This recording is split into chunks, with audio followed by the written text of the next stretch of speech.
You're listening to Power Athlete Radio, a podcast dedicated to empowering your performance every damn day. Join former NFL pro and Power Athlete founder John Welborn as he dissects the greatest minds in strength, conditioning, and more. So whether your goal is to be the hammer, destroy mediocrity, or simply move the dirt, you've come to the right place. Now with the warm-up done, let the gains begin. I think that if you lift weights, here's my take. If you're a little dude, right, like there's nothing you can do. But there's a big difference between being a little dude and a jacked little dude. Like if you see a guy who's like in really good shape and he's super fit and he's on the starter side, you're like, he's not that big a dude, but he's pretty fucking dieseled up. Mm-hmm. I mean, not like, the weird, Trend Brothers or whatever, those Trend Twin guys where they just look like some form of like a orc. Yeah. But actually like a smaller dude in shape, like that's impressive. Yeah. I do feel bad though and not that, I can necessarily relate to my short kings, but I always feel bad for the fact that like some of these guys, like girls are super dismissive of these guys. Yeah. And I'm like, man, I would wonder if that mirror would turn and women would be dismissed like that, how they would feel about it. Like there's nothing you can do about your height. I was lucky I grew tall, but it wasn't necessarily something I dreamt about. I just grew tall because it was a function of, genetics or whatever, grow up in Southern California, and it ended up being a pretty good opportunity to go play football. But I can't imagine, I think I was like a 10.5 pound baby. Yeah. So, I've always been pretty good size. Yeah. And then in every other avenue, it's super inconvenient. Like cars, airplanes. Yeah, airplanes. Dude, I get on an airplane. All the coolest cars, like all the cool classic European cars. Yeah. Not built for anybody 6 feet tall. Do you know how many times I've almost killed myself getting on an airplane when they have those screen monitors in the center? Oh my God. And walking through and looking from side to side and hitting myself. I've almost killed myself many, many times on an airplane. Yeah. And then having to do the mental yoga of like working my way into these seats. When I want to, like my wife just gets in there and she can like sleep in the seat. I'm like, oh my God. Victor Hugo would never survive with his tiny bladder flying to Fortaleza. God, one of my favorite Victor Hugo moments was we're like sitting there, like we're going to Utah, sitting side to see Doc Bueller. We're sitting side by side, and like an idiot, I had my head down, like looking at my phone, and he sees this like 400-pound dude walking, like looking for seats, and he like got really big and like puffed his chest, and the dude like walks over, looks at Victor, then looks at me with the head down, and then goes, "Hey, can I sit there?" And I like look at this dude, and I was like, "What?" I was like, "Are you out of your mind?" And the dude was like, "Yeah." I'm like, "No." And finally, like I stand up, and then the dude realizes how big I am and was like, "Oh shit." And then like Victor's over there laughing, and I'm like, "You son of a bitch." He's like, "Yeah, I saw that big dude. There's no way I was going to sit next to that." I'm like, "So you stick him next to me?" He's like, "Better you than me." I'm like, "That's very Brazilian of you." Yeah. But the least Brazilian thing I've seen them do is shave their heads. That's interesting. I love that. I think they were doing it for, I think that they were doing it as a sign of unity to Shanji and Jabero and the guys. Why else did they shave the head? Because it's exciting, man. Did you not get the memo? How come you didn't shave your head? They all asked me to shave my head afterwards. Like, Arash, you have to. I was like, dude, I already did that whole fucking look like I'm a no-fly list look, and I finally found a haircut that sticks, and I'm not going back. Like literally, just go back August of 2025. I had a fully shaved head and a beard, and it's like, and you were getting profiled everywhere you went. Yeah, I looked like Zarqawi's bodyguard. It's just, I would just put a little bit of gel in my hair and people could talk to me. It's nice. It's fine. I appreciate that those guys. I thought it was like a show of solidarity with Shanji. I think they just got excited playing FIFA. They were just like, "Oh, let me shave my head. I'll shave my head." Is that what they were doing? Were they at HQ playing FIFA? Yeah, they're all just hanging out playing FIFA, and they all got excited. And how cool is that, dude? Well, like I tell the guys all the time, I'm like, these moments you'll never get back. It's like brotherhood. So like soak it up, because in a very short amount of time, we're all going to be well into our 30s with families and responsibilities, and it's like we're going to yearn for moments where it's like, dude, remember when we just got together and shaved our heads? Well, and then went out and like competed against the best in the world. It just doesn't. So doesn't get better than that. This one of those moments that kind of gives you a little bit of teary eye, but you never realize your last moment to do something. Yeah. Like I was thinking about my brother Ed and I would play pickup basketball all the time. And there was like the last game we had and we didn't realize it was the last game. Yeah. I remember, playing my last game for the Patriots, flying home on that airplane and, like kind of joking around and kind of like feeling a little bit of the camaraderie. And I had been kind of reserved because I was like, man, I don't know if I'm gonna make this team. And then I went in and played pretty well, but then I got hurt. And I remember kind of like relaxing a little bit and being like, oh, you know what? I got this. And then sure enough, I didn't. This episode of Power Athlete Radio is brought to you by the Business of Strength. Imagine making this your strongest business year yet with more revenue, better systems, and a gym that practically runs itself. Sounds like a dream. But that's exactly what the Strongest Year Project delivers. It's a 12-month mastermind for gym owners, packed with one-on-one coaching, real-world systems, bi-weekly calls, and a roadmap to transfer your business from inside and out, just like they did at Varsity House Gym. Ready to stop guessing and start growing? Go to businessofstrength.com/attend and join the Strongest Year Project today. We interrupt this episode with a shameless self-promotion. Are you pushing through performance roadblocks caused by pain or janky movement mechanics?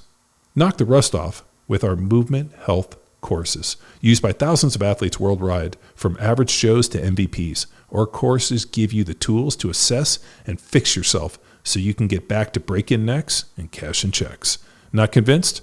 Get a taste of how our courses can help you by enrolling in a free sample today. Head to powerathletehq.com and search courses from the menu. Now back to the show. And I didn't realize that moment was my last moment that I would ever play football. Yeah. And then think about like all these kind of funny little, like just very simple moments that you don't realize are the last time you're going to do that with that person or in that situation. And what's so good for those guys is that they, have each other and they're kind of in an interesting space in that, they're from Brazil, they're here, they're kind of doing jiu-jitsu, they're in the space. And, and I'm really excited to see how Shanji's really matured. And I'm actually really happy that, I don't want to out him, but, Shanji's having another kid. And the fact that he's 45 with a baby on the way, I cannot imagine 45 with a baby on the way. I mean, my dad did 40. Did you do like 38? I was 39 when I had cash. Yeah. So it's like, yeah. No, there's a big difference between 39 and 45. Is there? Yeah. Cause he's going to be. Tell me, Grandpa. Well, I mean, think about it. My dad had, grandkids that are just a few months younger than me. So my dad had my dad was married before and had kids. And then his, ended up with so I have nephews and nieces that are like my age, so we were the second family. So it's just kind of a weird piece. Yeah. But it's great because you probably have a little more perspective, but there's nothing as weird as going to some of your, kids' events or like when they were in kindergarten, whatever, and looking over and being like, oh man, that's great that the grandparents showed up. And then you realize like, oh shit, that's not the grandpa. And like kids, you'll see like the hot wife walk in who's like, 30. And then all of a sudden, like you see the dude in like his 50s and you're like, oh, second family. Look at this. Nice. I'm just telling you, man, having kids is a young man's game. Right. It is. Yeah, I heard it was actually my friend Andrew. He had mentioned to me, he came and stayed with me a couple of weeks ago, and he goes, all that energy you had when you were 18, 19, 20, and 21, when you got to go to college and stay up every night and drink ungodly amounts of alcohol and wake up the next day feeling just fine and dandy. He's like, all that energy was supposed to be used raising a kid. Exactly. You were supposed to use that raising a kid. Biologically, you were supposed to use that for that. Instead, we were just playing beer pong and, running away from cops and things like that. Like, well, I dated a girl pretty seriously from college and for my first couple of years in the NFL, and she wanted to get married, and I was only like 23 or 24, which was kind of like the break. She was Catholic, and I'm Catholic, but her parents are really Catholic. And I think they were putting a lot of pressure on her, and it just kind of, broke the whole thing up. But I always remember thinking if we had gotten married and had kids, I would have, by the time I was this age, these kids would have already been out of college. Yeah.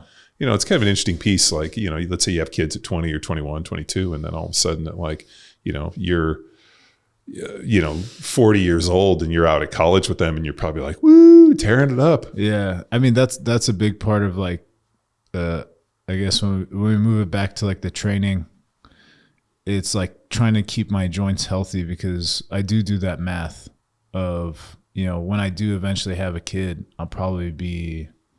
How old are you now? 33. So, God willing, maybe in a short amount of time, 2 to 3 years, I'll be able to have a kid.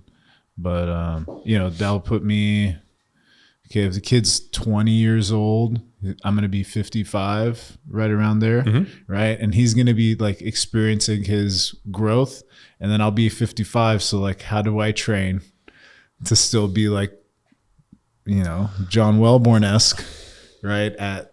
You're 60 now, right? Yeah, 75. Yeah, 75. Gotcha. I know it's only weird hearing it out loud. Yeah. Like, cause in my mind, there's no difference between me and the 20-year-old. Yeah. And it's just like when all of a sudden, like somebody says it or you see it out loud. I mean, that's where it comes from. Like, I think one of the big pieces, I never like, so what I think is people age, they become more fearful and they lose the desire to go on adventures and to do things like, oh, I'm older, I can't do that. And I constantly do stupid things to prove to myself that I'm still fucking durable. Like, my wife was so fucking pissed, but I wanted to get that white truck. Yeah. And so I reached out to, and like I talked to the guy, I couldn't find a shipper.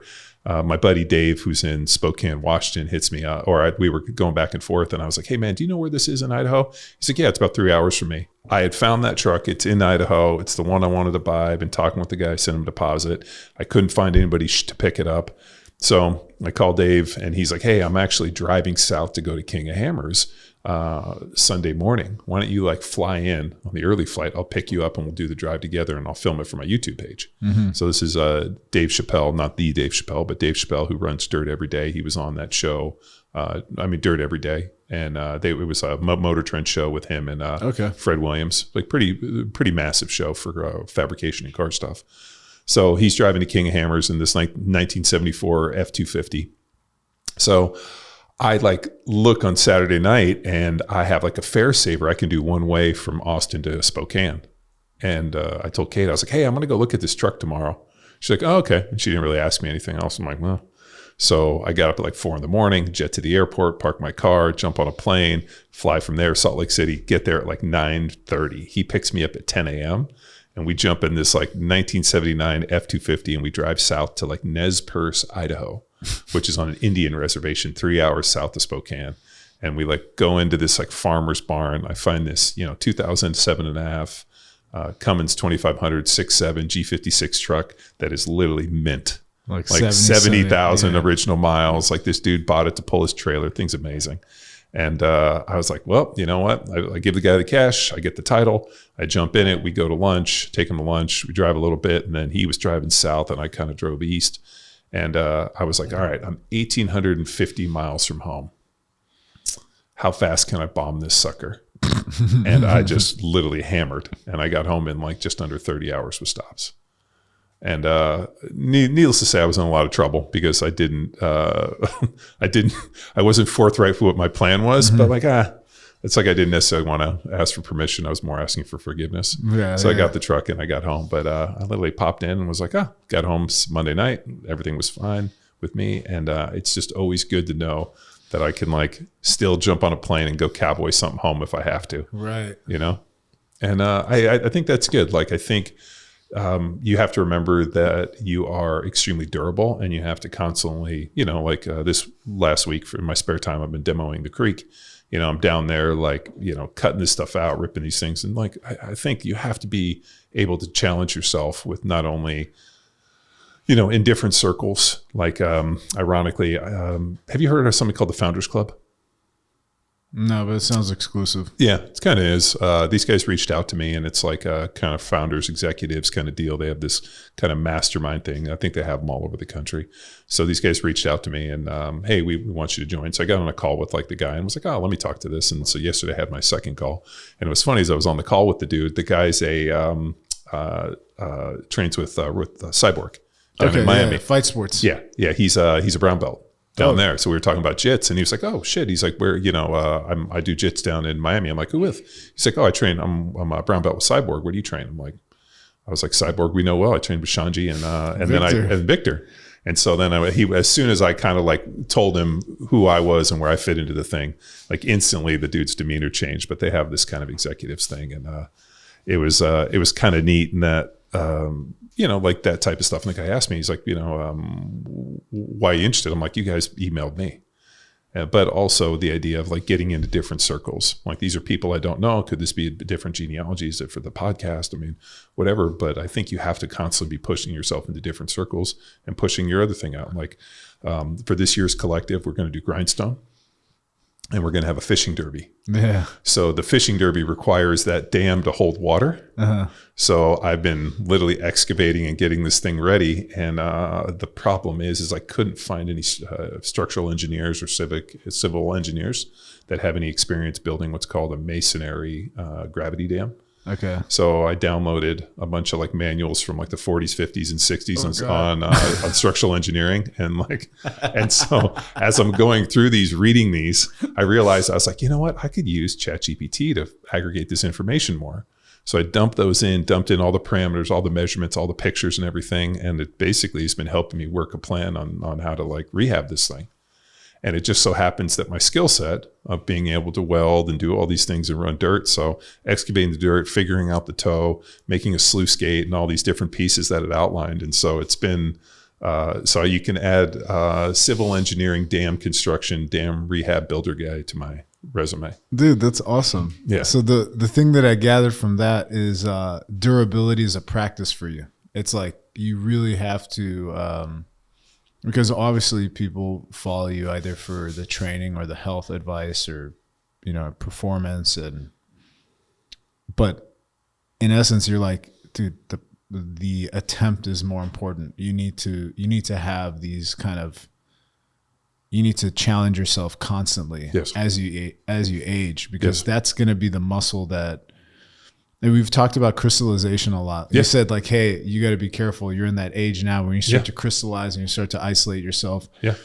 And I think what's funny is like guys like your age usually like to hang out around younger guys because they make you feel young. I hang around you so I can feel young because like you're always doing some crazy shit. Well, and I'm like, oh, I have to remember like, hey, I have to go take a risk out there because there's not that much time left. No. Well, like the...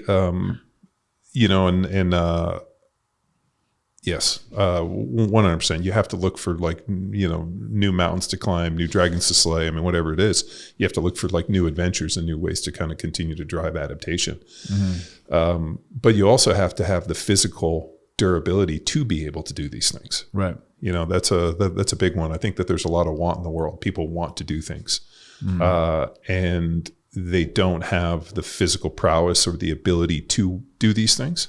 Mm-hmm. Like let's say, we talked a lot about jujitsu. I had Victor and Philippe on the podcast last week. I'm sure there's people that are like, I want to do jujitsu, but what if I get hurt? What if I'm not fit enough? What if this? I mean, as I've been doing the consults, one of the things that comes from almost every single person I do a consult with is I want to be durable for the long run. Yeah. How do I continue to train at such a level that I can port this over and do whatever I want? And I was like, well, the training is there, but it's the emphasis is on you to find ways to challenge these things. Whether it's you're dumb like me and you jump on a plane at 4 a.m. to basically hammer a truck home that you'd always wanted to add to your bucket list. Is it, all of a sudden, hey, we're going to do Grindstone and I want to do a fishing derby. So I had to find a guy that's going to come stock it with fish, but I got to make sure it holds water. Mm-hmm. So now we're in this complete excavation and I'm basically ramping this thing up. I mean, I'm on the call with this guy yesterday about that Founders Club, which actually sounds really fascinating for the fact that, here's like, there's a circle of people that are doing something cool that I got invited into, and I should go and meet these people and see if what they are doing is cool. And then more importantly, how do I bring that to my circle? And then, like I said, I got on a call with this dude. He grew up in a farm in Kentucky. And next thing you know, we're talking about like the dam and the creek and like working the land and jujitsu. I mean, all these things. And the guy's like, holy shit, we didn't even talk about this thing. We've just been kind of broing out. And I'm like, yeah. And that's what normal dudes should guide, or normal guys should do. They should have shared interests and they should be able to kind of put those together and, offer these things. But I'm really excited about this fishing derby. Yeah. Okay. Because we couldn't, the original, should we even talk about it? Yeah, we can. Okay. Because I think the funny, what is it? Because we had this original idea to go to the Amazon, which will still happen. No, we are going to the Amazon. We're going to Amazon. Yeah, I've already talked to Shanji about this trip to Manaus. All right, cool. We're in. All right, so we're gonna go and get an arapaima. So the idea was to stock it full of arapaima. But the problem is they won't necessarily do well in the freezes. Yeah. So it would kind of it wouldn't be ethical for us to stock the whole pond full of fish that will probably die next year. But what I was thinking is that we would stock it. So the guy sent me a deal for striped bass, smallmouth. And the smallmouth are trained fish. So they're about 1 pounders and they're trained on to feed. So the thing is that you cast the line out and they're so used to biting that they're kind of easy to catch. Yeah. So they're more catchable. So you get some of those, but then you get other fish. Like bluegill and stuff like that. Yeah, bluegills and striped bass.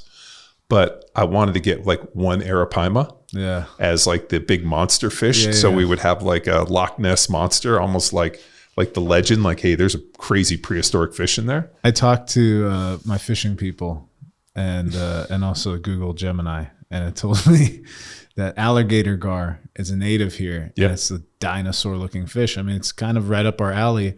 What was it? My buddy Camden, flexible little Camden. He goes, yeah, as long as you have something to feed it. And I was like, what do you mean? It was like, well, it eats other fish. So it gets really big, but it eats other fish. So you'd have to stock it with like little feeder fish. Yeah. Well, Camden's a big fisherman. He caught an alligator gar. Yeah. Yeah. He went up to Trinity Rivers and he could probably, I mean, he's got a unique perspective on that kind of thing. Yeah. No, I was thinking for the collective, what we would do is, stock with the fish, but then we would like stick one monster fish in there. Yeah. And then like the prize winner is the one that catches the big fish. Yeah. Yeah. That's like it ends all the whole argument, the golden snitch in Harry Potter. You catch exactly the golden snitch, it's over. Yeah. You catch that big ass fish, it's over. You won it. Well, and the other thing too is where I excavated in front of the dam. It's going to be probably about 12 to 14 feet deep when it fills. Yeah. So I'm actually kind of making a like a swimming hole in front of the dam. Mm-hmm. So people will be able to jump off and like the water, like it'll be deeper than anywhere else. So what I'm kind of making that is like kind of an area for the fish to have like a deeper space. Mm-hmm. And then I'm basically leaving a bunch of like fallen trees that I'm hoping will like add cover and kind of like trying to shelter like for them. Yeah. So one of the other issues too I got in, and I'm sure the people on the podcast, like these nerds are broing out about fishing, but we have a family of red shoulder hawks that have moved in since I started demoing and cleaning the creek. Yeah. Now we have all these predator birds that have basically taken up, and those red shoulder hawks are absolutely decimating every snake. So I see them flying with like snakes in their mouth at least once a week. Yeah, I haven't seen a snake here in a long time. Dude, since those hawks have moved in, I have not seen any snake, big or small. And they then we have these barn owls that come through. So all these big predator birds are a good indicator that what we're doing is right. Mm-hmm. The one thing I laughed about is when I was talking to the guy about coming to stock it, he goes, you have to be prepared for otters. What? And I was like, what? And so the guy said that there's river otters here in Texas. No, they're not. Yeah. And he goes, they hunted them pretty much to extinction, but he goes, they're making a comeback. And he goes, they can act. I was like, yeah, but they my creek isn't traversable. Like they can't swim up. He goes, oh, they'll actually get out of the water and they can crawl miles. They'll like, if there's water. And I'm like, how do they know? And he goes, if they see birds, and he was kind of giving me this thing. He goes, so you might end up with otters. Let me know if after this thing gets set up, because they can eat like 28 to 30 pounds of fish a day, and they'll just come in and decimate your creek. And I was like, yeah, but then we'll have otters. Yeah. And I was like, dude, that would be amazing if we had pet otters. Like, do you know how funny that I would stock the fish just to feed the otters to have pet otters. Yeah. And the guy's like, well, we come and trap them. And I was like, man. And so I shot the guy a ton of pictures, and he's like, it's going to be about 1.5 acres of water when we're all done. And he goes, man, that'll be a pretty neat thing for the fact that, you know, where we are to be able to have captured water and the stuff we're doing. So this project, dude, I've been training for this for almost 10 years. Yeah. You know, not only like the fabrication stuff, but the dirt work and be able to have my own equipment and kind of running it and being able to line out the project. Capstone project. Yeah. This is the capstone. Dude. And to be able to actually come in and do the collective on Grindstone and be able to have a fishing derby is kind of a culmination of a lot. So I'm pretty excited about this piece. Yeah. And then you'll have the pink dolphins to come and swim in the water and hold. Well, I want to feed Noah to the alligator gar. The pink dolphin of Manaus. The dolphin teeth. I know, I'm such an asshole. Oh my God. Yeah, I guess I'm the least smooth person. I mean, that's another problem too. Is I talk a lot of shit. And, but I love that. Yeah, the thing is, it's very refreshing. I think laughter is the best medicine. So. And dude, our crew always has a good time. Yeah, because we're always like poking at each other. It almost feels like we're always jabbing at each other and making each other stronger. Our immune system gets stronger and stronger and stronger every day. So as I was down yesterday, you know, we got to the point where like the earth we're pulling out of the water is like pancake batter. It's so black and so thick, like silty and so. Kathy has 60 horses, right? She's had these horses, like, you know, obviously had between 50, 60, 70, 80 horses for 25 years. All that horse shit, when it rains, runs down into the creek. Oh, sure. And all of it mixes with earth. And then that earth has been packing around the dam.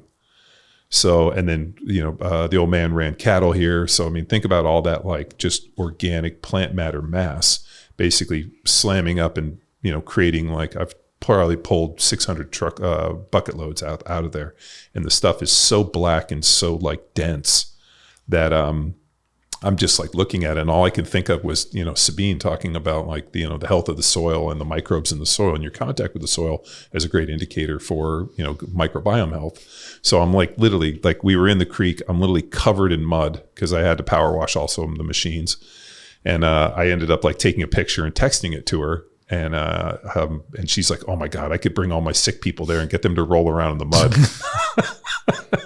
That was the next thing I was going to say. Did you stick your head in the bucket? And just like, oh, dude. And so, but I mean, it's true. I mean, she, you know, like we talked about with, you know, going to the Amazon, like one of the things is your microbiome strong enough to be able to go into the Amazon? Yeah, like that's a real thing, you know. And like I had never heard anybody say that, but she goes, you know, you take the average American who's got a microbiome, diversity score of 4 or 5 and like no bifidobacteria, you stick them in, send them to the Amazon and like let them walk around and eat food, and like they're going to get sick and they're not going to be able to survive that. Right. You know, you think about the the resilience of the gut. I mean, that's a big one. But yeah, it was funny. She was like, and then she called me last night and she was like, I want to send you a poop test. I want to see what's in there. And she was like, make sure you like smear it. I'm like, don't worry. I'm like neck deep in this stuff because one of the problems is as we've kind of been pumping water out, I've had to get down and actually check what's called the toe, like where the bedrock and the dam meet. It's called the toe. And they have these huge rocks. So like pulling the rocks back and basically checking for cracks and any breakages and then putting them back. So, I mean, the only way you got to do that is by hand. So it's been, you know, pretty, it's been dirty, but it's been fun. I mean, like it's like having, like when you were a kid, you remember you like were in the sandbox and you had the trucks and all that. It's like the same thing.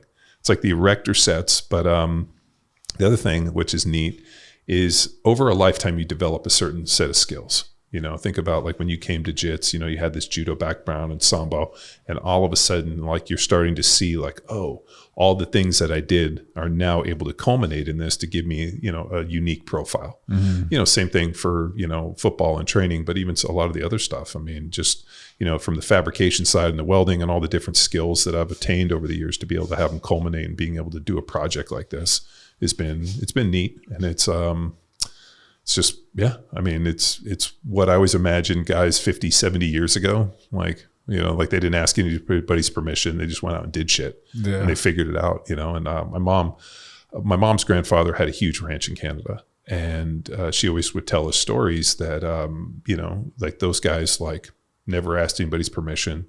They just went out and they just figured it out. If something broke, they found a way to fix it. They had skill sets. They knew how to get something done. If they didn't, they had a buddy they'd call, and they just were not afraid to make mistakes. And I think what happens for a lot of guys, especially in this deal, is everybody's so nervous to make a mistake. They're so nervous to look bad or to, fuck up or give up an opportunity. Yeah. Right. They're like waiting for an opportunity that they haven't even asked for yet. They're just like, oh, one day it's going to be mine. So that's another big one is, and I think about this a little bit too with the idea of like, oh, one day, hey, like one day I want to go here. One day I want to do this. And you realize that if that day's not tomorrow or you don't set the date, it's never going to happen. Mm-hmm. Like one of the things like, just like some family vacation stuff, like, oh, you know what? Like, we got a lot of work to do at the ranch. There's all this, we're going to go next year. And then I realized like now it's gone 3 years. Mm-hmm. And, so like this year, be able to take the kids, like one of the ones I kind of set up and actually with like Neil Kamamura, I wanted to go visit Neil in Hawaii and like forge a knife. And I've been talking about it for like the 4 or 5 years. Bring cash too. Yeah. Yeah. And so this year, like Jamie's got a basketball tournament in Memorial Day. And then I think at the end of the year before school starts, that part of the year we'll go and do it. But, if I don't put it on the calendar, there's like, we got basketball tournaments, club, Keely plays soccer, Cash is getting big into baseball. I was kind of looking at it and being like, if we don't go now, like once they get to high school, it's going to be even more difficult. Yeah. So I feel like, when you're a parent or you have kids, like make sure you do those things, because if you push them off and you don't do them, like you're never going to do them, or the kids are going to be too old where they don't want to go. Right. And so I feel like that everybody's always in like, next year, or we'll do one day we're going to do this. Fuck, man. Like last thing you want to do is be, 50 years old and realize you haven't done shit. Yeah. Like, fuck, man, that's a scary piece. Cause then you realize, if you live to be 75, you're 2/3 of the way there. Like at 20, you got 25 years. And that feels like I remember 25 years ago. Yeah. So if I can remember it to look in the future and say, hey, this is how far I have to go. And then like, how long can you kick ass till? Are you going to kick ass in your 70s? Like, I guess if you still kind of train and you're still pretty fit. You'll figure out a way, John. Yeah. I'm not so worried about you. It's your cohort, of other 75-year-olds that I'll be worried about. Like I could totally see you with like freaking cyborg arm. You'll figure out a way. Well, I'm supposed to go down and see Adil Khan here in April, with Tom, and we're supposed to go down and do a podcast and all that. So I don't know, maybe I'll come back to 30 years younger. You never know what Adil's got. He was just out and he had Sabine out into Dubai. Mm-hmm. So I introduced Adil Khan to Sabine, because one of the issues when we were at Adil's event, he had the Eterna kind of like longevity conference here in Austin. Was it last year or 2 years ago? It was last year. Yeah, it was last year. And one of the things he talked about is based upon the genetic research they've been doing and a lot of the information and what they can do, like we can get our genes and we can live to be 120 years old. The problem is nobody wants to be 120 because 120 doesn't look very good. Right. And a lot of people can't make it to 120 because of all-cause mortality like cancer and heart attacks and other stuff. So we started kind of going through this list of, if heart attack's a concern, you get in the sauna for 70 minutes a week. That goes to almost zero. You start thinking about all-cause mortality in terms of like cancer and these other things, which is really what's going to kill a lot of people. Most men are either going to die of cancer or of a heart attack. We can eliminate the heart attack with, obviously big aerobic base and, sauna exposure, but the cancer one's a major one. And I think that comes down to gut resilience. And so in terms of battling all-cause mortality, being able to introduce what Adil's doing with Muse cells to what Sabine's doing in terms of microbiome research and basically making people more durable, I thought that was a perfect. And so they became fast friends. And then she was out at a conference speaking with him. And, they are on like working in like a similar direction, that if there was ever a way to be able to comfortably, because what's the deal? Like I would love to live to be 120 years old. But I would like to be able to stop time like I am physically now and be like, all right, I'm going to be physically like I am for the next 70 years. That makes sense. Like Bilbo Baggins, when he gets rid of the ring, he just rapidly ages, right? Well, but that's the thing. Like, and my mom's going to be 87 this year. Mm-hmm. And she still looks pretty young. and you're actually going to meet my mom when she comes for my birthday. I'm excited. Both my brothers are coming. They're bringing their kids. My mom's going to be here. It's going to be awesome. I'm preparing myself a little bit. Because I'm excited to see who you are around your family. Because everybody has a different side of them when it's like their family's there. Right? Well, you will enjoy my mom she is the biggest shit talker I know in my life. She makes me look like a minor league shit talker. So it's Jamie got it from her. Yes. Yeah. That's why Harry Shaw calls her Dorita. So my mom's name's Doris. He calls her Dorita because she talks shit. My mom talks shit like nobody's business. And to the point where if you don't know her, it might be a little mean spirited, but she doesn't mean it in a bad way. She just likes talking shit. Yeah. But yeah, that idea of like, can I live to be,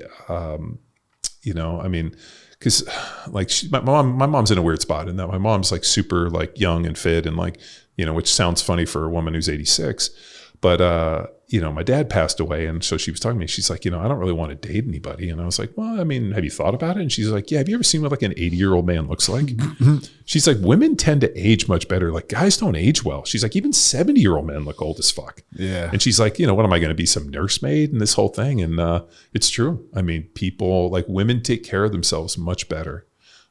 They just tend to, and that goes back to even further, you talk about Dr. Michael Rose, which we've talked about on this podcast. Yeah. He wrote that book on longevity that, your perception of yourself is your greatest ally or your greatest enemy in aging. Yeah. If you look in the mirror and you feel old as fuck, your mind will age. If you look in the mirror and, like women tend to wear makeup and get their hair done and Botox and all these things, like they look in the mirror and they feel like a younger version of themselves. Yeah. That is massive towards aging. Which is also it kind of defends the creepy old guy that dates younger gals, right? Yeah. Because the guy still thinks he's got it. Yeah. Like he is. I always go back to, do you remember Brett Favre, right? The quarterback for the Green Bay Packers. So when Brett Favre was kind of at the tail end of his career, he goes off to the Jets. And they had that like smoking hot like media girl. Okay. He's over there sending the girl dick pics. Oh, right. I remember the whole scandal. Yeah. So like it was a huge deal because Brett Favre was kind of America's sweetheart. Yeah. He's in his 40s. Yeah. And he's over there sending fucking dong pics to some like 23-year-old chick. You know why? Because it's Brett Favre. Yeah. And in his mind, he's like, what do you mean? I could totally pull this chick. Yeah, but also like no matter how old he is, he's a boy. Yeah. Legally he's not a boy, right? But in his mind, he's still the guy that can get it. Well, yeah, but when he was in his 20s and his 30s, this probably would have been a good play. And then all of a sudden she fucking like totally outs him about how dirty. And he's like, damn, I didn't realize that the sun set on this. Yeah. And my dad told me that too, because like I remember during COVID, my dad was like, because him and my mom had separated, but they're still very close, and they waited a while before they separated. But I remember because during COVID, I was like, I was dating, I was like on these apps trying to figure out who the next victim was, right? Not for any other reason, but like, dude, I thought the world was ending, right? And so I would go out on dates and come home, and my dad's like, "What are you doing? How are you doing that?" And I'm like, "What, Dad? It's like it's an app, You put your profile in and you get on." And he goes, "Make me one of those." And I'm like, "All right, Dad." So I make it, and then I go, "All right. I made you your profile. So what's the age range you want to go to?" He's like 18 to 50. Yeah. He's like 21 to 32. And I'm like, I love it. I do. Right. And I'm like, "Dad, don't you want to go with somebody more your age?" And he goes, "And talk about what? How we're going to die soon?" It's like, I want somebody young and vibrant. I feel young and vibrant. Why would I be with somebody who doesn't feel that way? And I love it. I don't want to call my dad out too much, but it was just so funny when you talk about, hey, your perception of yourself keeps your longevity. Yeah. I mean, I've never seen somebody other than more than my dad, like think of themselves as younger, right? And to our point earlier when we were talking about durability as a practice, it's like the guy still takes risks. Yeah, he still lives. I think.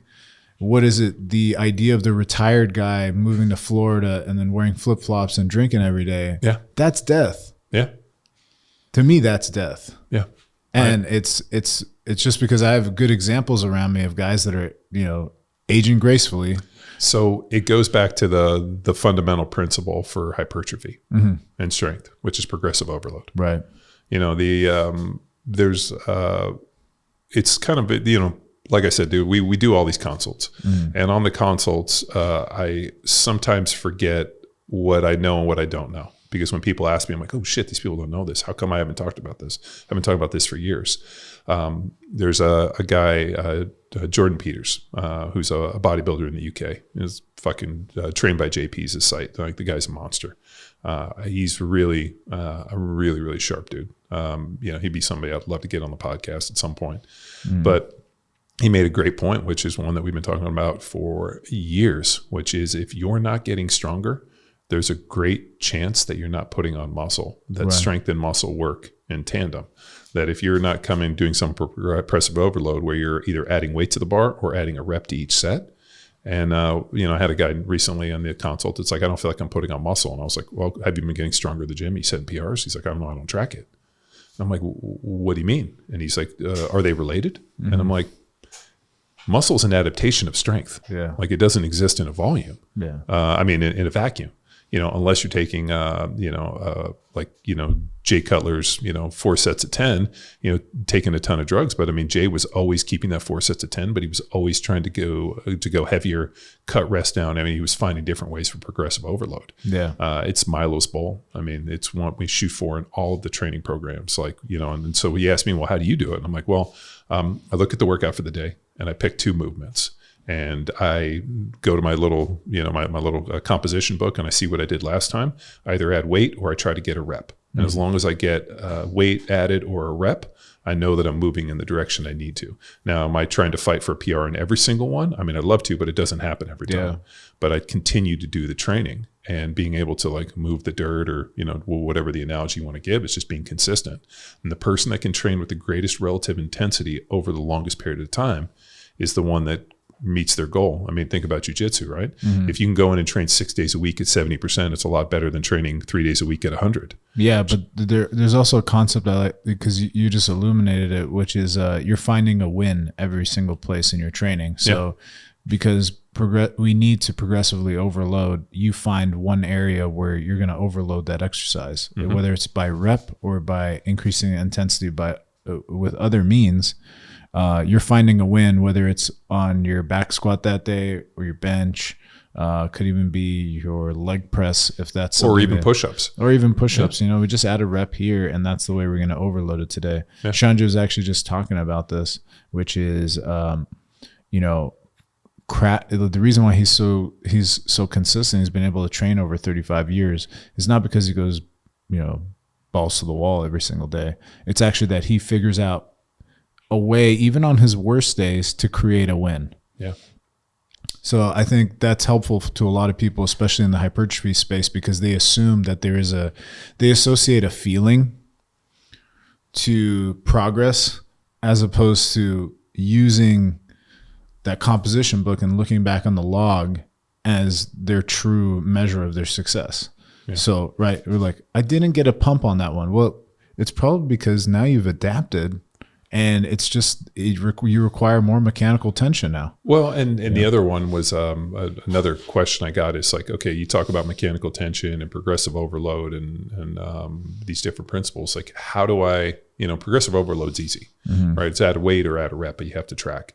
What about mechanical tension? And the easiest way for me to spot it is the speed of the movement, bar speed, right? Like, if all of a sudden you're, you know, 4 reps and they all look about the same speed, and the 5th one, there's like, you know, slows down and drives through, that's mechanical tension. Right. And then all of a sudden, you know, add 1 more rep and you're going to work to failure. Now, if the weight's heavy enough, we don't necessarily have to work to failure. We can, you know, the margin of error increases.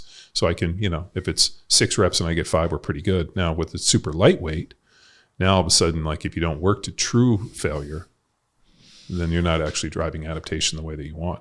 But also, you know, I think it was Paul Carter made a good point too. We were talking about diet. He's like, how much muscle do you think a person can put on a certain day, in a day? And I was like, I don't know, like a few grams. He's like, yeah, it's pretty small. If you think about, like, you know, if you were to put a pound of muscle on in a month over 30 days, like if you look at what a pound is, you know, in terms of ounces, like, you know, break that down. I mean, if you were to put a pound on and you break that down, I mean, it would be what, you know, X amount. It's just very, very minute amount. Like how many calories do you need to really drive adaptation? And that was kind of an interesting piece because I always thought that, you know, you would need to be in a caloric surplus, but I think it's only a small amount, you know, maybe 100 or 200 calories. It doesn't have to be like we were doing it where it's like, hey, if your, you know, maintenance is 3,000, you need to get 6,000 calories. Yeah. And I think what happens is that people get a little too cavalier, especially in that diet phase. You know, one of the other interesting things when we talked about Hammer 90 is that we found that the people that were the leanest were the people that put on the most muscle. And that's something that you found in yours. Mm-hmm. As you got dramatically leaner, your ability to put on muscle increased from the fact that there wasn't necessarily as much systemic inflammation from body fat. Yeah. And just some of the other driving factors. But I think that progressive overload, whether it be in jiu-jitsu, whether it be in lifting weights, whether it be in life or, you know, accepting new challenges. Hey, this is the challenge I did last time. Let me find a slightly bigger challenge. Yeah. I think nutrition isn't optional either. I think that's another piece of the training that I found, because I always had the ability to bring intensity to my training and I actually craved it. It almost was like maybe not so much anymore, but it used to be a huge mental outlet for me. Mm-hmm. Like I'm going to go in here and destroy the weights. I don't feel that way anymore. Do you think that, I also wonder too, if, and this is something that I've observed of you, that I think I told you, like the day that all of a sudden, like the outside started looking like the inside. Yeah. I think that there was a disconnect. Like you had this light inside, but like physically you didn't feel like you were, you know, like it didn't match. Yeah. And seeing the confidence increase for the fact that finally like the, you know, the outside was matching the inside.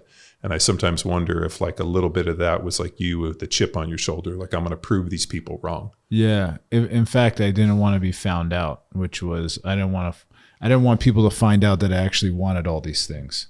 Odd as it is to say, it's like, I don't want you to be able to figure me out, because once you figure me out, then you put me in a box and, you know, I'm not like anybody else. Right. Mm-hmm. But in reality, what did I actually want? I wanted to have like a body that moves freely. I wanted to look good and feel good about myself. I wanted to be able to approach anybody. You know, I also want to play with the other kids. And, you know, the other kids run around much faster and get way less tired than I do. And I think, you know, even as an adult, that's always something that I'm trying to do. I'm trying to stay in more shape than I was the year before so that I could beat masters jiu-jitsu athletes, right? So it's like, yeah. I was joking at Kate the other day because her and her ladies were, you know, doing their little I Am the Storm, right? Yeah. And then I'm over there on the Echo bike and I was like, hey, Kate, can you get a video of me? She was like, yeah, sure, doing your bike sprints. I was like, yeah. And then on the video, I was like, I'm just staying in shape to beat up other 30-year-old dudes. Like, but it's the reality is like, there were some things that I wanted that were super basic, but I felt ashamed of what I wanted. Sure. So I think training a certain way, I use that as an emotional outlet to be like, hey, you know what? I'm going to go after this very obscure thing. I'm not going to tackle the thing that's actually in front of me, which is stop eating so goddamn much. Right. It's so funny because I started teaching this enrichment class at the Lake Travis ISD schools, like you know, we give them like a modified version of our kids class, and I feel like kindergarten cop. I'm like, sit here, don't move. We are here to make your body and your mind strong. Like it's. Put the cookie down. I was laughing at you brought up Kate's program, I Am the Storm, and where that comes from is, you know, the quote, the devil whispered in my ear, "You're not strong enough to withstand the storm," and the quote is, I whispered back, "I am the storm." No, I never heard that. Yeah, so it's a phrase. It's, I don't know, it's a mantra for resilience, right? So it's just like kind of encouraging, but like it's a motivation. You'll see it like periodically in, you know, shirts or bumper stickers, whatever. And the way it goes is the devil whispered in my ear, "You're not strong enough to withstand the storm." And then you whisper back, you know, and then she goes, "I am the storm." So when Kate said she wanted to call it I Am the Storm, all I could think of was one of the funnier bumper stickers I've ever seen was the same thing where it goes, "The devil whispered in my ear, you're not strong enough to withstand the storm." And I whispered back, "I love your eggs." So Deviled eggs. So when she pitched me this deal for the name of her program, all I could think of is, I love your eggs. Gosh. And I did not bring that up to her, but for the fact that, I think I've been married too long. I don't think she thinks anything I say is funny anymore. No. Yeah. And then the funny part is like Jamie, Kelly, and Kate think nothing I say is funny. Cash is over there fucking dying laughing. Yeah. He's like, Dad, you are the funniest. And I'm like, see, I got one. That's all I need is one. And the girl's like, you're not funny. What a sweetheart Cash is, man. Yes, every time he comes to jiu-jitsu class, he's always helping somebody out. And he's like, no, what you have to do is, and then he's like moving kids' hands around to teach them the Americana. It's, man, what a gem. He's a good kid. And I told him today, I was like, or when I asked him, like, how'd jits go? He's like, oh, and I'm like, dude, he's like, oh, I was rolling with somebody that he said they had tan belts. They're gray and white belts. They're just darker. Okay. They just come from another school. Yeah. So he was like, oh, I was rolling with these kids. And I was like, how are they? He's like, all right. I'm like, dude. Was he stronger? I asked him, I'm like, Cashy, one of the rites of passage in jiu-jitsu, if there's new people, you smash them. You do not do them any favors by being nice to them. Brother, this is not TFI. I was like, this is Six Blades. This is Shanji Jiu-Jitsu. I'm like, oh, new people? You know what you do? You smash them. Oh, and God. So like one of my favorites was when I was going super consistent, obviously before the knee, but like there were some visitors, and I forgot where they were from. Maybe they were like Australia or something. So the visitors come in, and I was like, "Oh, Sean, we got some visitors." And he's like, "Yeah, you know what this means?" And I'm like, "What?" He's like, "You have to smash them, make them remember their experience. You don't do them any favors by holding back." Yeah. And I was like, "So," and he was like, "Full tilt is what I said to him." And I ended up, dude, stack passing this dude. Oh my God, I stacked him, and then I stapled his leg, and I could feel his adductors, and the dude tapped off of a stack with the fucking staple. Oh man. And then that's when I realized that the actual kryptonite of dudes over 30 is external rotation and like not having that hip mobility. Yeah. And that's when I went back to you guys, and that's when we started doing all the manual resistance butterfly and started putting all that stuff in. Kate and her ladies were struggling with a bunch of that stuff too. And I was like watching her do like all of these movements, and I'm like, dude, like manual resistance butterfly, we already know this. But that's a big problem too, because I can't tell her anything in the training space, which is fun. I would say it's that, and it's also movement variability. I mean, like watching kids on the playground now, they literally, the way they jump up and land on stuff, and you watch their hips, their pelvis tilting, they're moving, all planes of motion, sometimes like literally falling in all planes of motion, just like little spaghettis. And then we get to these adults who are like very rigid, and they stay in the sagittal plane when they exercise, whether it's a stationary bike or, CrossFit, where we're just squatting or we're doing pull-ups in one plane of motion. I mean, in reality, fitness is really what I found about fitness. And Dr. Ben Skutnik and I were talking about this is in relation to cardiovascular training or aerobic based training, is that it's easier to measure fitness, right? When you have weights, when you have movements that are clearly defined, right? It's important to do those things, but it's also important, as we were talking about earlier, to take chances and move in different ways that otherwise we don't move. So like playing games, like I think the best one for most adults to get started with is what's that trampoline ball people play? Smash ball. Smash ball. Yeah. That's probably one of the best ways, because you're literally moving around variably, just in all different kinds of directions, coordinating with the ball. That's probably a really good way, like in addition to your fitness, play an open-ended game where your eyes and your neck and your back are all moving in different directions. We used to play smash ball in the mornings as a warm-up. We used to put the deal, we used to have one in there and play smash ball, and the guys loved it. The interesting thing, and I think what's so great about you coaching kids is if you're around adults all the time, you kind of lose that ability to play. And when you watch kids, like Cash's favorite thing now is he calls it the smoosh. So like if I'm ever like sitting down or laying down or like, like yesterday I was kind of like propped up. Like we've been watching the Percy Jackson. They have them on, I think it's on Hulu. So we were watching these Percy Jackson things, and like periodically he'll like get up and kind of move around, and then he'll like get up on the couch and he tries to like splash me, like body slam. So he was up there, and then he basically wrapped his arms around me and was trying to push his shoulder and like pass and like do like jujitsu stuff. And then he was trying to rake his like forehead on me and trying to pass. And he calls it the smoosh.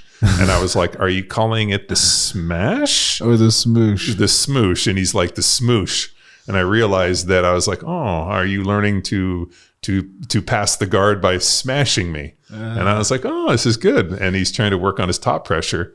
And as I was there, and then the funny part is as he's doing it, I start doing like the salo where I kind of like get my hands protection. up. And I was like, "You got to protect your neck. You're going to smash me." So he calls it the smoosh. The smoosh, also the name you used to call me. Yeah. A smoosh. A smoosh. A smoosh. Yeah. All right. So we got some questions. Yes, sir. I feel like we were able to hammer out on progressive overload. Yeah. Number 7 that we pushed over here was track your muscle gain with the scale and another diagnostic. Yeah. That's an interesting one. I think we're on this one. We're cardio won't kill your gains. No, we hit those. It's this one. All right, read it to me. We track progress. Okay, why is tracking every lift so important for hypertrophy, and what happens if someone just wings it in the gym? We kind of touched on this. Yeah, we did. The conversation. I like this one is one that keeps coming up and coming up, and I feel like as much as we've talked about it, like we haven't thrown enough of a stake on it. That if you want to get jacked and you want to put on muscle, you have to get stronger. They do not like they're not independent of each other. One stacks on the other, right? Like muscle's an adaptation of strength, right? That mechanical tension, you can't fake it. The weight has to be heavy enough to force you into mechanical tension, right? And one of the observations I made many, many years ago, which I could tell a remarkable difference in the physiques of NFL players for guys that trained over 85%, the guys that didn't, the guys that never put more than 315 on a squat, and the guys, because a lot of guys didn't like to lift heavy weights. They lifted weights because they were told they had to lift weights, but a lot of guys did not enjoy lifting heavy weights and weren't into really pushing it. And they were like, "Dude, why are you going so hard?" I was like, "Dude, because I want to be big and jacked."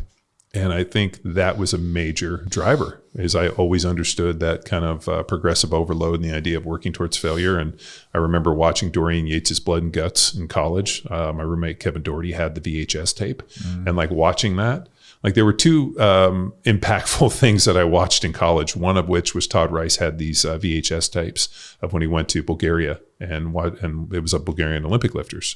So they shot these videos in the training hall. And like watching these guys in like basically like a set of Olympic lifting shoes with no socks, sweatpants, no shirt, no underwear, like dudes maxing out every day. Yeah, and these guys would come over and like snatch like insane weights, and then when they would literally like cigarette, throw it out, like over snatch the weight, and then step over and do like hurdle hops and like choom choom jump. And that was the first time I'd seen post activation potentiation training where I was like, oh, do something heavy, do something dynamic. And watching that video also made me understand like, oh, that's what a snatch and a clean is. Like seeing the violence in which they pulled the bar and how hard they pulled themselves underneath. Like that's not something you get from a picture or somebody coaching you. Like you have to see that. And then also watching Blood and Guts was another big one. Also watching Louis Simmons, like, bench videos from, because Doe also had a bunch of West Side stuff, but watching that Blood and Guts, like I was like, oh shit. Like, well, Dorian is really big on journaling as well. Yeah. He's really huge on that. So he's like, he's famous for recording every single set he's ever done and going back and reviewing it, being like, hey, did I progress here? Did I not? So even in the realm of aesthetics, not necessarily performance, it's going to be important to, if muscle growth is your goal or it's part of your sport, then you definitely have to be tracking poundages, because otherwise you'll never know where you're coming from. Well, and all you have to do is look at his physical presentation, the package that he brought, like just the density and the thickness. There's just very few people that have ever attained what he was able to, and he was insanely strong. Right. I know there's bodybuilders that aren't necessarily all that strong. Dorian was insanely strong. Just have to watch Blood and Guts to see the poundages he was able to handle. And, there's a direct relationship, I think, in the hypertrophy game. Is there, but you can say, you can put on muscles with, 18 to 30 reps as much as 4 and 5. I think there's a very, very different physical, there's a different visual, let's say, from lifting those heavy weights. Well, here's another question that I have, because I think it leans into that, is so many people chase soreness as proof that they had a good workout. Why is that a bad metric for progress? Because delayed onset muscle soreness is not a driver for hypertrophy.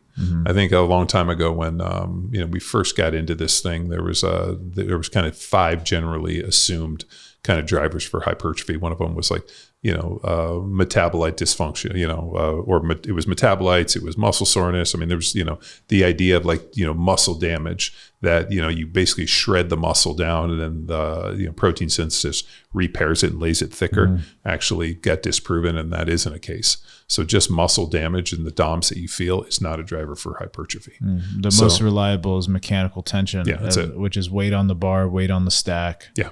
So that's the only one. So I think it was Chris Beardsley, and I know Paul's really big into this stuff. So, but all the other kind of thoughts that we had, one of them is why does blood flow restriction working? We thought that the metabolic distress, basically occluding the muscle, and the hormone effect of basically the pooling of growth hormone and all that.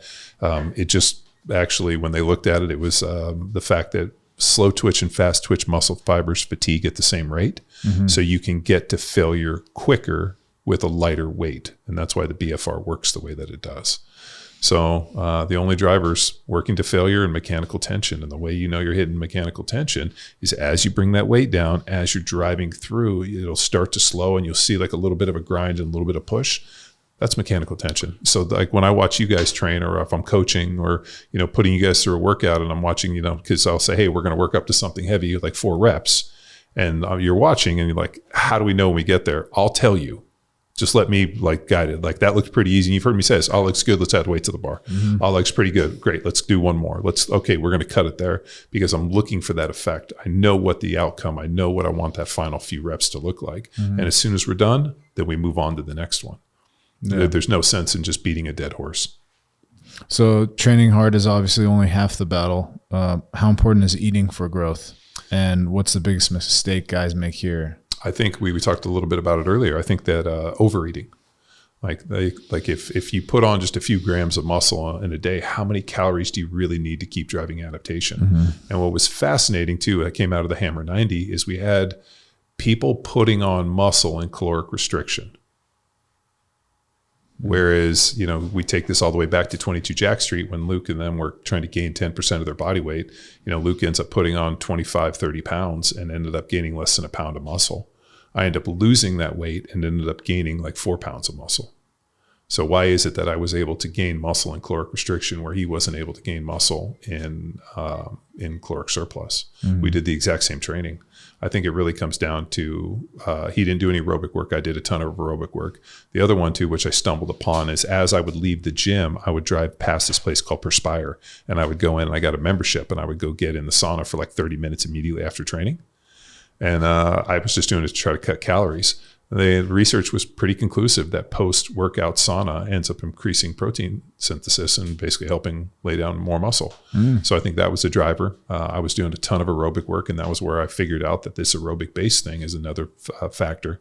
I think excess body fat, systemic inflammation, and the leaner I got, the more muscle I was able to put on. So I think excess body fat is a major contributor in terms of systemic inflammation, in terms of blunting protein synthesis and putting on muscle. So it's a lot easier to put on muscle. I mean, that's where, for a lot of people that want to bulk, I have all the times where guys I'm 20% body fat, I want to bulk to put on muscle. I'm like, it'd be a lot easier to put on muscle if we could trim you down to 12 or 14 and then have you do this. Yeah. Than it is to kind of do it. So I think it was one of the reasons we used to have a bulking protocol. We pulled it off of the site for the fact that I think it was just bad advice. All of a sudden you're asking people to double their calories, and, they're going from eating 2,000 calories a day to 4, and they were putting on a little too much body fat. And then all of a sudden, guys are 26, 28% body fat, and just the hormone problems were just too many to battle. Yeah. So then we can firmly agree it's probably better to be leaner in your search for muscle growth. Yeah. Yeah, no doubt about it. One of the things you do run into, though, is we've had a lot of people come in, and everybody has this idea, if I can just lose 5 or 10 pounds of fat, I'll be shredded. Right. We've had a lot of people lose 5 or 10 pounds of fat, and they weren't happy with what they saw. And it was because they didn't spend the time building the base. Yeah. One of the greatest examples we have is Bree Williams. Mm-hmm. Bree was a big girl. Yeah. She banged heavy weights, and then all of a sudden she cut, and she's fucking jacked. Yeah. And the reason being is that was hiding underneath there. Yeah. When she was 240, 250 pounds, and she's in there pushing heavy weights and doing bedrock and jack street and all these things. And then all of a sudden she cuts. Dude, she was shredded underneath there. And the problem is that if you don't spend the time building that base, you're not going to be really happy with the idea. I mean, this goes back to the age old, I just look pretty good if I could lose 5 or 10 pounds of fat. You'd look a lot better if you just gained 5 pounds of muscle. Right. You've trained and coached for decades. What's the truth about building size over the long term that nobody wants to hear?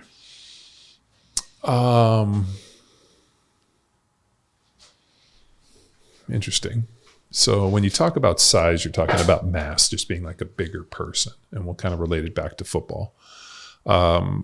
One of the interesting parts with getting bigger and obviously playing football is, when I started lifting weights, I was 6 foot, about 165 pounds. That next year I was like 6'2", and I was like 295 or like 195. And I put on pretty consistent 20 to 30 pounds a year, but I also grew in relation to it. So as I grew taller, I kept putting on weight. But the problem was I was eating as much as I could, and I still wasn't gaining weight. Mm-hmm. And so then I just kept eating more and more. And, the only way I knew was I weighed myself every couple of days. So if you're going to want to get bigger and stronger, and I was at the perfect age, 14 to, I think I was 250, 255 when I was 18. And then by the time I was 23, I was 310. So, I went from 14 years old at 165 to 23 in 9 years, went from 165 to 310. Almost doubled my body weight, but grew from 6 foot to 6'6". Mm-hmm. So, but it was a full-time job. What's interesting now, and this, I don't know how this works out, but if I ate the calories now, or if I ate the calories I eat now, then I would not have put on a single pound. I feel like it's pretty interesting. Like you're in such a positive growth deal that like anything you can consume. And so like that piece and that kind of time in your life is a very unique time where, you're in this positive nitrogen balance and you're getting bigger and stronger. And you get to a point where you're kind of like the body kind of ramps down a little bit. Mm-hmm. And I think you just have to be smart. So I wouldn't necessarily recommend somebody, and I've talked to a lot of guys off the bridge with this, 40 years old, hey, I want to bulk up and put on an extra 30 pounds. And I'm like, no. It's not the right no. Like we needed to talk. We need to have this conversation 25 years ago when you were 15. Yeah. And I think there's a time in your life to put on mass and to be bigger and bulk and whatnot. I think there's a time in your life when, you're in your 30s, 40s and your 50s where you're looking to refine and be the best version of yourself. Yeah. One of the things I think happens too is a lot of guys end up going into, going on hormone replacement and taking them, and then, that's, I always wonder too, for guys that go in and get on TRT, if now all of a sudden that kind of opens up, like, well, I'm already taking testosterone, I might as well take some other shit. Yeah, or take more or whatever. Like instead of taking 200 milligrams, you're taking 500. Yeah. And so the issue comes down to, that stuff isn't nearly as damaging when you're in your, teens or I would hope no teens, but maybe in your 20s or your late 20s, opposed from your 30s, 40s, and 50s. I think that the margin of error gets very, very, very small the older you get. But one of the things is, all of a sudden now you're taking testosterone, you feel pretty good, you're eating, your appetite increases, and you're feeling like pretty virile. Unfortunately, though, the hardware is not young hardware. Yeah. Even though the software still might be young, the hardware is not. Yeah. And you have to be pretty smart. So I think for the guys going on TRT, one of the things I recommend is like you have to monitor your calories. You have to figure out what maintenance is, and you have to figure out what your ideal body weight is. And I would have you rather you eat 100 to 200 calories under maintenance, eat like one bite hungry rather than one bite full. Yeah. And I think you mentioned it really well when you said, hey, there's a time and place for everything, because hypertrophy can be like a job in itself, right? Eating enough and preparing your whole life. Well, maybe something that most guys around that age don't want to hear either is that you're going to have to turn off some aspects of your life to be able to get that done, right? Whereas when you're younger, because you have fewer responsibilities and you're eking out a existence, right? You're afforded the luxury of being selfish for those years. But then now all of a sudden, if you're in a spot where other people depend on you, then you don't get to lose weight for 16 weeks. Or you can, I'm just saying, like, you just have to be prepared have your systems in place and be like, honey, I really fucked that up. Like I told Mercedes, because I'm doing this little, like I'm cutting weight again. And I was telling Mercedes, hey, it's going to be hard for the next 8 weeks, but I promise Sundays, like, let's just plan not to do anything at all. Well, by the way, we got to get together and strategize this. But, yeah, that's fine. Well, Monday starts Hammer 90. Okay. So we have our Hammer 90, and it was funny because Ben shot me this deal where it was constrained energy model, and he was funny. He goes, man.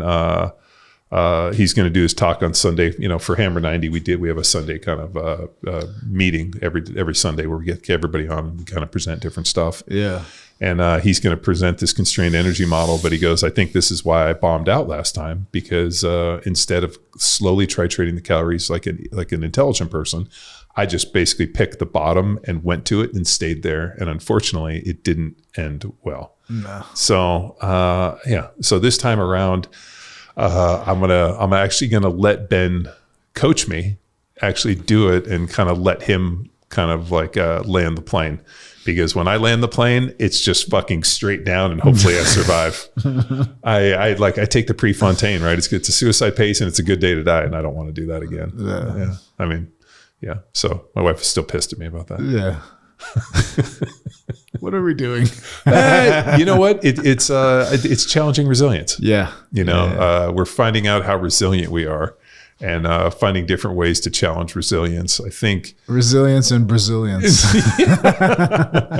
Well, yeah, that, and we need to challenge resilience. So when we go to Manaus, but I need the Manaus thing is not a one day. It's not a someday. It's this year. It's happening. Yeah. Yeah. So we got to get to it. So. Well, I think that's pretty good, man. You want to go bang some weights? Let's do it. All right. Thanks for tuning in to another episode of Power Athlete Radio. This episode of Power Athlete Radio is powered by Train Heroic, the most immersive strength training app experience on the market. We've built an online training business by partnering with Train Heroic to deliver all of our world-class training programs like Jack Street, Hammer, Field Strong, and Grindstone. To learn which Power Athlete training program best suits your goals, head to powerathletehq.com/training. And if you're a coach looking to build a business with the best training tech in the business, head to trainheroic.com/powerathletehq. And now back to the show. Hey there, Power Athlete Nation. Big shout out to all the heavy hitters who stuck around till the final whistle. If you've been soaking in the knowledge bombs and epic tales we've been dropping for free, here's your chance to be a game changer. Swing by ko-fi.com/powerathlete and toss a few bucks our way to keep the podcast fueled and firing on all cylinders. That's ko-fi.com/powerathlete. Your support makes a difference. See ya.